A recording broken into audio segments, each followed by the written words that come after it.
Baik, assalamualaikum warahmatullahi wabarakatuh. Innal hamdalillah nahmaduhu wa nasta'inu wa nastaghfiruh wa na'udzubillahi min syururi anfusina wa min sayyiati a'malina. May yahdihillahu fala mudilla lahu wa may yudlil fala hadiya lahu. Asyhadu an la ilaha illallah wa asyhadu anna Muhammadan abduhu wa rasuluh la nabiyya ba'dahu amma ba'du. Baik, langsung saja izinkan saya memperkenalkan diri. Saya Pandazari Agil Rusyadah, program studi KPI. Di sini saya akan menjelaskan sedikit tentang technological determinism theory. Teori determinis teknologi ditemukan pertama kali oleh Marcel MC Luhan pada tahun 1962 dalam tulisannya The Gutenberg Galaxy, The Making of Typography Man. Ide dasar teori ini adalah bahwa perubahan yang terjadi pada berbagai macam cara berkomunikasi akan membentuk pula keberadaan manusia itu tersendiri. Banyak kita lihat di zaman sekarang ini seperti pengaruh teknologi ya, seperti dalam TikTok, Instagram, Facebook. Banyak anak-anak muda terobsesi atau terinspirasi dari TikToker muda, mulai dari style, gaya percintaan, gaya hidup, pokoknya banyak lainnya. Teknologi membentuk individu bagaimana cara berpikir, berperilaku dalam masyarakat, dan teknologi tersebut mengarahkan manusia bergerak dari satu abad teknologi ke teknologi yang lain. Nah, seperti yang saya bilang tadi, bahwa teknologi ini bisa mengubah cara pikir manusia atau perilaku dari segi bicara maupun tulisan. Seperti zaman dahulu mungkin menulis seperti malu, tulisannya seperti maloe, seperti itu. Tapi di zaman sekarang malu dapat langsung ditulis seperti yang kita ketahui, malu biasa. Menurut Smith Saifullah tahun 2007, determinasi teknologi berawal dari asumsi bahwa teknologi adalah kekuatan kunci dalam mengatur masyarakat. Ya, kita tidak bisa berpaling dari teknologi memang. Makanya di sini menurut Smith itu disebutkan kekuatan kunci dalam mengatur masyarakat itu adalah teknologi. Karena setiap zaman pasti pasti akan merubah cara manusia berpikir seperti teknologi. Seperti contoh sederhananya seperti HP iPhone yang selalu berubah-ubah di setiap tahun.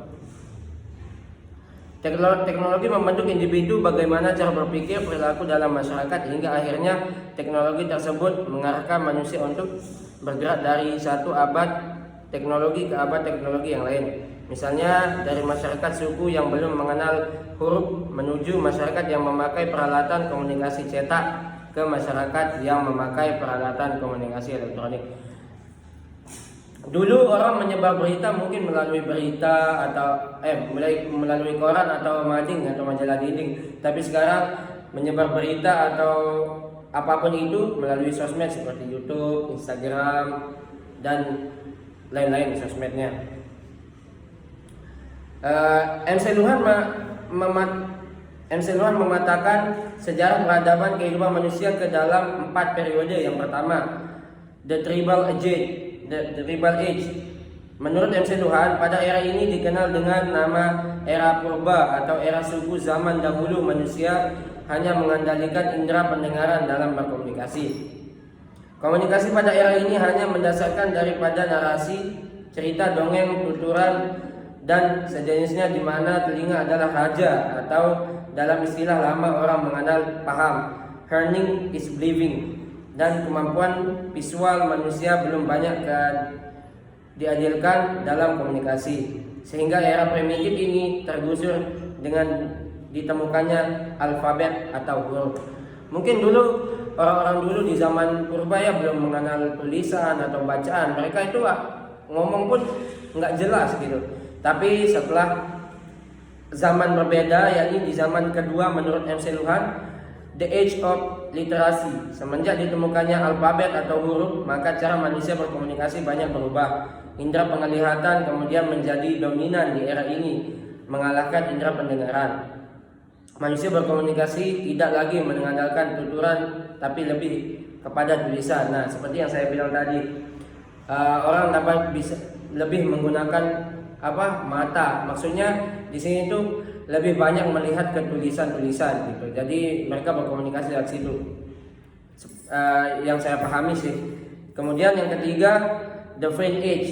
Era ini dimulai sejak ditemukannya mesin cetak yang menjadikan alfabet semakin menyebar luas ke penjuru dunia.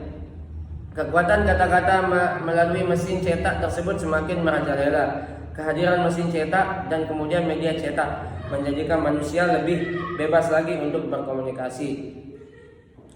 Semenjak adanya media cetak ini, jadi manusia itu lebih gampang berkomunikasi. Yang mungkin dulunya kita menulis atau belajar itu dengan menggunakan pensil yang banyak tulisannya sampai menyatat, tapi semenjak adanya media cetak ini jadi gampang gitu. Bisa mengetik, tinggal copy, jadi.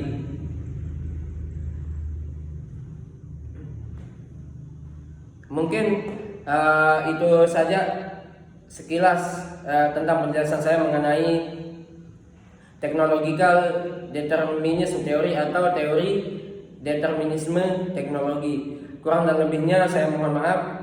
Wabillahi taufiq wal hidayah. Wassalamualaikum warahmatullahi wabarakatuh.